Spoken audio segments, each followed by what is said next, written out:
kidding me? Are you kidding me? Aku nak cakap dengan korang kan, esok sebenarnya kan Zat akan pergi ke New Delhi, India. Aku ingat Malaysia punya pasport tu kan sangat strong. Aku ingat sangat strong. Aku ni bodoh. So hari ni kan aku nak check in aku punya flight. Aku pergi gym kan, aku tengah berak kan. Lepas tu aku nak check in. Dia suruh saya isi visa number. Visa number? Okay, aku mana? Okay, relax. Mungkin e-visa tu kan boleh approve dalam 1 hari. Sudah tak? Aku nak apply dia punya visa tu kan.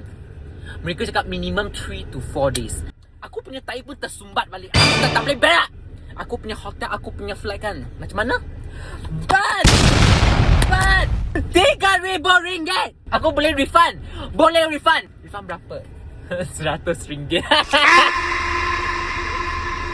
Zat mengaku aku ni bodoh kerana aku suka plan travel last minute. Inilah pada muka saya. Redha je lah kita. Kita makan banana leaf je lah dekat Malaysia.